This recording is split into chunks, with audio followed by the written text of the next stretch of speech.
Bismillahirrahmanirrahim. Assalamualaikum warahmatullahi wabarakatuh. Innal hamdalillah nahmaduhu wa nusolli ala rasulihil karim. Sahabat dimanapun Anda berada, semoga kita semua senantiasa ada dalam lindungan Allah Subhanahu wa ta'ala. Amin. Dalam video kali ini kita akan membahas mengenai sebuah kisah Islami, yakni kisah tentang memohon pertolongan melalui sholat. Adapun kisah selengkapnya adalah sebagai berikut. Diceritakan dalam kitab Fadail Amal, Wahab bin Munabih rahmatullah alaihi berkata, "Mohonlah kepada Allah melalui sholat, agar segala kebutuhanmu dipenuhinya. Orang-orang terdahulu, apabila mereka tertimpa suatu bencana, langsung melaksanakan sholat." Beliau bercerita, di Kufah ada seorang kuli pemikul barang yang sangat dipercaya oleh orang-orang karena sifat amanahnya. Dia membawa barang dagangan para pedagang, uang, dan lain sebagainya. Pada suatu hari, ketika berada dalam perjalanan, dia bertemu dengan seorang laki-laki dan bertanya kepadanya, "Akan pergi kemana Anda?" "Ke suatu kota," jawab kuli itu. Laki-laki itu berkata, "Saya juga akan pergi ke sana. Saya tidak sanggup berjalan kaki bersamamu. Apakah saya diperbolehkan untuk mengendarai keledaimu dengan bayaran 1 dinar?" Kuli itu menyetujuinya. Lalu laki-laki itu mengendarai keledai tersebut. Di tengah jalan, mereka mendapati 2 persimpangan jalan. Orang itu bertanya, "Jalan mana yang akan engkau lalui?" Kuli itu memberitahu bahwa ia akan menuju ke arah jalan umum. Tetapi laki-laki itu berkata, "Jalan yang satu ini lebih dekat dan banyak kemudahan bagi keledai ini, sebab banyak sekali rumput tumbuh di sana." Kuli itu berkata, "Tapi saya belum pernah melewati jalan ini." Laki-laki itu berkata lagi, "Saya sering melewatinya." "Baiklah," kata si kuli, "setuju. Kita lewati jalan ini saja." Beberapa saat kemudian, mereka berdua sampai di sebuah jalan buntu, di sebuah hutan yang lebat dan menyeramkan. Di sana terdapat banyak sekali mayat berserakan. Orang itu pun turun dari keledai sambil mengeluarkan senjata tajam, berniat hendak membunuh si kuli. "Janganlah lakukan hal itu," kata si kuli. "Ambillah keledai dan barang-barang ini kalau itu keinginanmu.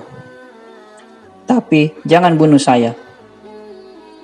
Namun laki-laki itu tidak mengindahkannya, bahkan bersumpah akan membunuh si kuli terlebih dulu sebelum mengambil semua barangnya. Kuli itu memohon sambil memelas. Namun orang zalim itu sama sekali tidak menghiraukannya. "Baiklah," kata si kuli, "kalau begitu izinkanlah saya melaksanakan sholat 2 rakaat untuk yang terakhir kalinya." Laki-laki itu berkata sambil tertawa mengejek, "Cepat lakukan sholat." Mayat-mayat ini pun mengajukan permohonan yang sama, namun sholatnya sama sekali tidak memberi faedah apapun. Kuli itu mulai melaksanakan sholat. Namun setelah membaca surat Al-Fatihah, dia tidak dapat mengingat 1 surat pun. Sedangkan laki-laki itu menyuruh si kuli agar mempercepat sholatnya. Tanpa disengaja, mulut si kuli itu mengucapkan sebuah ayat seperti di bawah ini. Atau siapakah yang mengabulkan doa orang yang dalam kesulitan apabila ia berdoa kepadanya? dan yang menghilangkan kesulitannya. Quran Surat An-Naml ayat 62. Dia membaca ayat tersebut sambil menangis. Tiba-tiba muncullah seorang penunggang kuda memakai topi besi yang gemerlapan. Dia menikam si zalim itu hingga tewas. Dari tempat jatuhnya si zalim itu keluarlah nyala api. Tanpa sadar, orang yang sholat itu jatuh bersujud dan bersyukur kehadirat Allah. Setelah sholat, dia berlari mengejar pengendara kuda tadi dan berkata, "Demi Allah, beritahu saya, siapakah engkau dan dari manakah engkau datang?" Penunggang kuda itu menjawab, "Saya adalah penjaga ayat."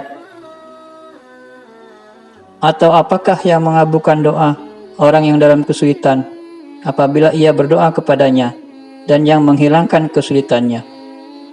Quran Surat An-Naml ayat 62 yang engkau baca tadi. Sekarang engkau selamat, silahkan engkau pergi kemana saja engkau suka. Setelah berkata demikian, dia pun pergi. Salat adalah modal besar. Selain penyebab keridhaan Allah, ia juga penyebab keselamatan dari kebanyakan musibah di dunia dan menghasilkan ketenangan hati. Ibnu Sirin rahmatullahi alaih berkata, apabila saya diberi pilihan antara masuk surga dan melaksanakan sholat, maka saya akan memilih sholat 2 rakaat. Karena masuk surga adalah kehendak hawa nafsu saya, sedangkan sholat 2 rakaat adalah keridhaan Tuhan saya. Nah sahabat, demikianlah kisah tentang memohon pertolongan melalui sholat. Mudah-mudahan kita dapat mengambil hikmahnya dari kisah tersebut. Demikianlah apa yang dapat saya sampaikan. Lebih kurangnya saya mohon maaf. Semoga Allah Subhanahu wa Ta'ala memberikan kekuatan kepada kita untuk bisa amal dan sampaikan. Insya Allah. Semoga bermanfaat dan menjadi asbab hidayah. Amin. Subhanallahi wa bihamdihi. Subhanaka Allahumma wa bihamdika asyhadu an la ilaha illa anta astaghfiruka wa atubu ilaik. Wassalamualaikum warahmatullahi wabarakatuh.